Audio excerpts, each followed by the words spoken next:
Welcome back to the deep dive. Okay, we've got quite a stack of material today, and it really digs into this tension, this battleground between facts, established science, official data, media reports. And on the other side, this really determined push to create, well, entirely different versions of reality. Exactly. It's complex, sometimes a bit surreal, actually. It really is. And our job here, our deep dive mission, is to unpack all this. We're looking at these political fights against science, against institutions. And maybe more importantly, how all that fighting is changing culture. How we all try to find reliable information, how we try to feel safe even. That cultural shift is key. We need to cut through the headline noise, pull out the real insights so you can understand the policies actually changing underneath all the drama. Speaking of drama, or maybe just pure strangeness, we have to mention how the sources kicked off. It sort of sets the stage perfectly. Oh, you mean the South African pastor? Joshua Malakela. Yes. His prediction, widely shared apparently, that today, September 23rd, 2025, was going to be it. The rapture. The end of days. Right. I mean, talk about reality distortion. It's almost a perfect, if slightly absurd, local example of what we're talking about on a bigger scale. Well, assuming you're hearing this, Pastor Makela's distortion field didn't quite take hold globally. Thankfully. But it does lead us right into our first major theme, the manufactured medical reality. This is where we see targeted efforts, often at a policy level, to twist facts for, well, political gain. Precisely. And the prime example this week was that press conference, Donald Trump rolling out this new medical insight. Right, that came about acetaminophen. Tylenol. Yeah, he claimed pregnant women need to avoid it because supposedly it causes autism in their unborn children. And the sources made a point of noting he stumbled quite a bit trying to actually say acetaminophen. He did. But pronunciation aside, the core claim is now out there being pushed as a sort of policy idea. Yeah. So the crucial question is, how does it stack up against the actual science? What does the consensus say? Well, it's pretty clear-cut, actually. The overwhelming majority of studies, they find no link between a mother using acetaminophen during pregnancy and autism in the child. No link at all. Mostly no link. Now, there are a few studies that show a potential connection, but even those describe it as weak. A very weak correlation. Okay, and this is where we hit that classic statistics point, right? Yeah. Correlation doesn't mean causation. Exactly. That's the absolute critical takeaway here for you. Just because two things might happen around the same time doesn't mean one caused the other. Like the old example, ice cream sales go up in summer, and so do murder rates. Heat drives both, not scoops causing crime. Precisely the same logic applies here. Think about why a pregnant woman might take acetaminophen. Often it's for a fever. Okay. So it's highly plausible, scientifically speaking, that if there is any link to a negative developmental outcome, it might be triggered by the fever itself or whatever illness is causing the fever. Not the Tylenol she took to try and manage the fever. Correct. The drug is treating a symptom. The underlying condition could be the real issue, if there even is one related to this. And the other data points in the material, they really seem to contradict this new Tylenol theory, don't they? They push back hard. Get this. Autism diagnosis rates have quadrupled, gone up 4 times in the last 25 years or so. Which is a huge increase. Massive. But over that same period, how much acetaminophen pregnant women are taking? That's been basically flat, level, no increase. So the trends don't match up at all. Not even close. And there's more. Research has looked internationally. They've found autism rates are pretty much the same in countries where pregnant women can easily get Tylenol and countries where it's much harder to access. Okay, so the numbers just aren't there to support this narrative. The math doesn't work. It doesn't add up to make this common painkiller the new villain. Which brings us to the really troubling part, the potential consequence. Why this shift? Why move away from the long-running vaccines cause autism claim to suddenly target Tylenol? That's the big why. Is it just about keeping the focus on something external, something besides genetics to blame? Or, as the analysis suggests, is it about the personalities involved? Trump, RFK Jr., do they see themselves as disruptors who need to keep throwing out new, shocking claims to dominate the conversation?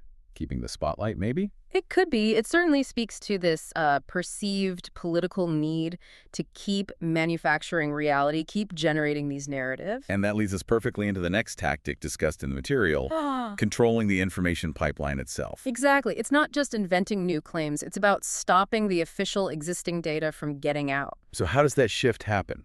From making things up like the Tylenol theory to actively suppressing actual government reports and data. Well, the material highlights some really chilling signals this week. It feels sudden, this move towards controlling institutional data, as one analyst put it kind of starkly, welcome to life in Oceania. Referencing Orwell 1984, systematic dismantling of public facts. Precisely.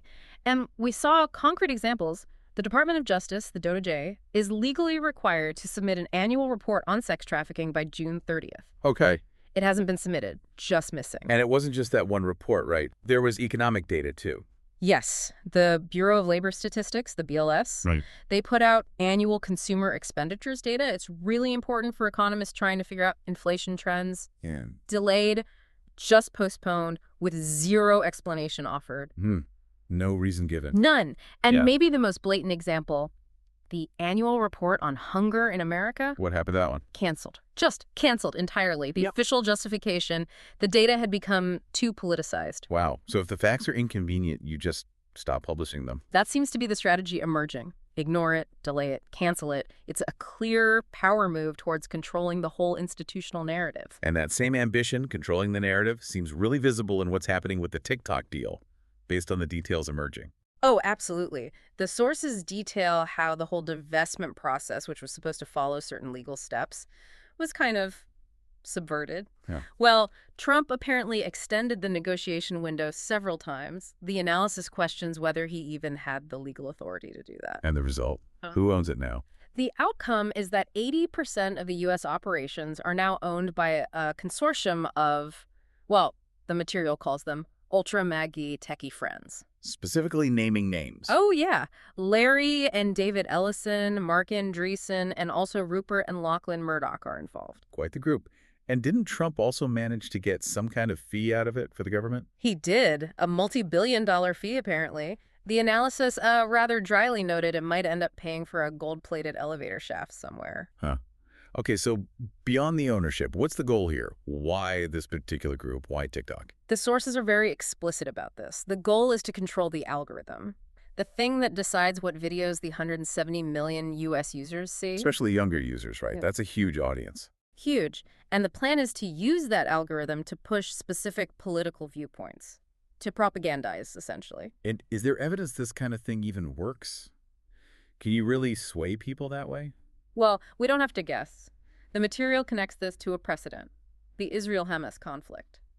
Remember how quickly the term genocide started spreading among young Americans? Yeah, that was very noticeable on platforms like TikTok. Exactly. The analysis points to successful Chinese government messaging, using TikTok feeds, as being instrumental in propagating that specific term and viewpoint so rapidly. So it's potentially very powerful conditioning if you control the algorithm. Potentially, yes. But the sources also point out a couple of big potential flaws in this grand plan. Okay, what are the risks for the new owners? First, are they actually any good at this? The Chinese government has decades of practice being, master propagandists.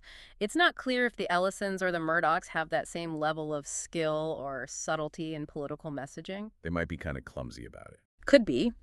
Second risk, the platform itself. TikTok is huge now, but young users are famously fickle. They move fast. Like MySpace. Or even Facebook feeling older now. Precisely. They might be investing billions to control a platform. Just as its core demographic is getting ready to jump to whatever the next big thing is, the investment could become outdated surprisingly quickly. Okay, so that covers controlling the information pipelines. Let's shift focus now to the more direct wars, as the material frames them, against established institutions, specifically the media and universities, and how those are playing out in the courts, it sounds like. Well, it hasn't all been smooth sailing for the attackers. Definitely not. Despite a lot of aggressive talk and legal action, the courts have actually put up significant resistance to some of these targeted efforts. There have been some pretty notable setbacks. Let's start with the media. The big one was that massive lawsuit against the New York Times, right? $15 billion. That's the one. Highly publicized, and it got dismissed pretty quickly by a federal judge, Stephen Merriday. Interestingly, he's a George H.W. Bush appointee. Dismissed. Why? What went wrong for the plaintiffs? Well, there were the obvious legal hurdles from the start. Defaming a public figure requires proving actual malice, a very high bar, plus statute of limitations issues. And I mean, proving $15 billion in damages, that was always seen as basically impossible. Right. But the judge's reason for dismissal was more about The paperwork. Exactly. It was fascinating.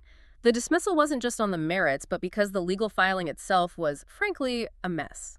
Judge Merriday ruled it non-compliant with the federal rules of civil procedure. Non-compliant how? Get this. The filing was over 80 pages long, but the judge said most of it was just boilerplate blather. It included things like 48 mentions of Trump's TV show, The Apprentice. Seriously. 48. 48, and lots of passages just praising the president and his father. All this before they even got to the actual legal complaint, which was apparently buried in the last 4 pages or so. Wow. So the judge wasn't impressed. Not at all. He called it out, dismissed it, but gave the legal team 28 days to try again. But he put a strict limit on the new filing. 40 pages maximum. That's quite a smackdown. A procedural humiliation, really. Absolutely. A very public takedown. Now, moving beyond direct media lawsuits, there was the situation with the ABC late-night host Jimmy Kimmel. Right. He was suspended indefinitely, and then suddenly he was back. What happened there? The reversal seems almost certainly tied to money. Immediate, painful financial pressure on Disney, ABC's parent company. How so? Boycotts. Significant boycotts, yeah. People canceling Disney subscriptions, things like that.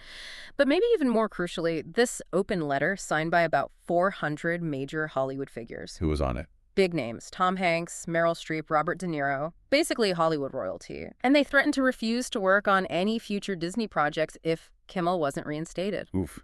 That's not just abstract pressure. That hits the bottom line directly. Instantly. You can't make movies or shows without stars. The material noted Disney's stock took a big hit too, lost over $5 billion in market value, about a 3-point drop right around that time. So the corporate pressure worked, at least at the network level. It seems so. But there's an important caveat highlighting the media divide. The Sinclair Broadcast Group, which owns many local ABC affiliate stations across the country, they are, according to the sources, refusing to put Kimmel back on the air in their markets. So even though ABC Network brought him back, some parts of the country still won't see his show. Correct. It shows that deep partisan split in media ownership and distribution is still very much a factor, even when the big corporation makes a decision. Okay, so setbacks against a major newspaper, a reversal on a TV host. What about attacks on non-media institutions? Universities, for instance. The material mentioned UCLA. Yes, another significant judicial setback for the administration there. U.S. District Judge Rita F. Lynn issued a final ruling in a case involving UCLA research funding. What was the issue? The administration had been withholding $500 million in research funds. Judge Lynn ruled that this withholding was arbitrary and capricious and ordered the funds restored immediately. $500 million is a lot of money. Why were they holding it back? Well, the reporting cited in the material suggests that the administration had demanded quite a bit in return for releasing the funds. They apparently wanted $1 billion total, plus other concessions, including requiring UCLA to admit more white students. Wow. That's quite a demand. Extremely controversial. And strategically, targeting UCLA was risky for the administration. Why risky? Because UCLA is part of the University of California system. The UC regents govern multiple major campuses, Berkeley, UC San Diego, and others. If the regents had given in to pressure over UCLA, It would set a precedent. a potentially devastating one, it would basically be an open invitation for the administration to come back and try to squeeze concessions out of Berkeley next, then UCSD. Applying pressure across the entire massive, influential UC system, the regents' holding firm was crucial. Makes sense. Any other institutional setbacks mentioned? There was something about wind farms. Right, a clean energy project. Yeah. Judge Rice Lamberth stepped in regarding the Revolution Wind Project, an offshore wind farm planned off Rhode Island by the company Ørsted. What was the ruling? There had been a stop work order issued against the project. Judge Lamberth granted an injunction, basically overruling the stop work order and allowing the project to proceed. Why was the stop work order issued in the first place? Well, Judge Lamberth seemed quite skeptical of the official justification. The analysis referenced in the material suggests the judge implied the real reason was likely just personal annoyance. Someone important didn't like the sight of the turbines near their favorite golf course. Seriously, near a golf course. That was the implication. And as the judge pointed out, personal aesthetic preference is not exactly legal grounds for issuing an emergency stop work order under federal environmental law. Okay, so loss against the NYT, reversal on Kimmel, forced funding for UCLA, wind farm allowed to proceed. That's quite a string of losses in court. Did the administration score any wins on these institutional battlefronts this week? Just one, really, and it was mentioned briefly. It came from the Supreme Court. on their emergency shadow docket, Or was it? a 6-3 decision allowing the firing of the Federal Trade Commissioner, Rebecca Slaughter, to move forward, at least for now. The court agreed to hear the full case on an expedited basis, but in the meantime, the firing isn't blocked. So a temporary win on an executive appointment issue. Essentially, yes. The analysis noted that justices continue to show a lot of deference to the executive branch on these kinds of emergency docket requests related to appointments and personnel. Got it. Okay, so this long series of attacks, manufacturing medical realities, trying to control information, battling media and universities in court, it all seems to lead to a broader cultural impact, doesn't it? The material suggests a real collapse of faith in traditional paths and knowledge sources. Absolutely. That's the bigger picture emerging. We're seeing what the sources describe as a really dramatic, maybe even generational erosion of confidence, particularly in higher education. That's framed as a sign of a fourth turning. Yes, that historical cycle theory. And the stats are stark. A record low, only 35% Americans now say a college degree is very important. 35%, that seems incredibly low. Yeah. What was it before? It's down 40 points since just 2010, a massive drop in just over a decade. Wow. And is that decline concentrated in certain groups, or is it widespread? It's everywhere. Across all demographics, confidence is down hugely among Republicans, 48 points. But also, Democrats down 41 points, men are down 36 points, women down 34 points. It's a society-wide disillusionment. And are fewer people actually going to college then? Yes, enrollment numbers reflect this. Back in 2009, about 70% of high school graduates went on to college. Now, in 2024, it's down to about 62-63%. It suggests college is increasingly seen less as an opportunity and more as the material called it a dreary, if necessary, chore. Why? What are the reasons driving this disillusionment? It's a mix of factors identified in the sources. On one side, you definitely have ideological reasons, particularly among conservatives, this view of campuses as, bastions of progressive orthodoxy. Okay, the culture war aspect. Right. But there's also widespread anger across the political spectrum about the practicalities, the incredibly high costs of tuition, the crushing burden of student debt. That hits everyone. Absolutely. And then there's dissatisfaction with what's actually being taught. The curriculum itself. Liberal arts courses, in particular, face criticism for being dreary and pedantic, as the source put it, not really preparing students for the real world. Plus, the job market was pretty strong for a while, even without a degree. That's another factor, especially coming out of the pandemic. Yeah. There were good job alternatives available for people who decided not to go the college route. So all these things combine. Okay, so if trust is collapsing in science, in media, in the value of college, people naturally start focusing more on personal security, protecting themselves. Exactly. When the big systems feel unreliable or even hostile, the focus shifts inward, which leads us directly to this idea of the burner phone era. Explain that. It sounds kind of spy movie-ish. It does, but the material presents it as a real societal symptom of this deep distrust. It's about operational security, or OPSEC. OPSEC. What does that involve? Basically, it's the practice of consciously protecting your personal information, your movements, your digital footprint from people or systems you don't trust, whether that's the government, corporations, or whoever else. Okay. The sources drew an interesting contrast. They said, years ago, maybe reading something like The Anarchist Cookbook felt rebellious or edgy. Right, a counterculture thing. But today, practicing OPSEC, like using a burner phone, doesn't feel rebellious. For some people, it feels genuinely necessary for their own safety and privacy. The burner phone is just the modern, tangible symbol of needing that personal security layer. So what's the actual advice being given? If someone is genuinely concerned about this, say if they're traveling to the U.S. or specifically Southern California, as mentioned, what should they do? The material suggests a burner light strategy might be wise for visitors or anyone concerned. That means getting a temporary, disposable, prepaid phone. Okay, a burner phone. But critically, if you're going to do it, you have to commit, buy it with cash, something untraceable, and never use it near your home, your work, places you socialize. The goal is to avoid linking the phone to your identity through geolocation data. That sounds like a lot of effort. What if getting a separate burner phone isn't practical? Then the advice shifts to basic phone hygiene for your existing device. Before you travel, especially internationally or to sensitive areas, clean your phone. Clean at how? Delete things. Go through your saved photos, your text message history. Get rid of anything that could potentially be misinterpreted or seen as antagonizing if someone, say, a border agent or law enforcement officer decides to search your phone.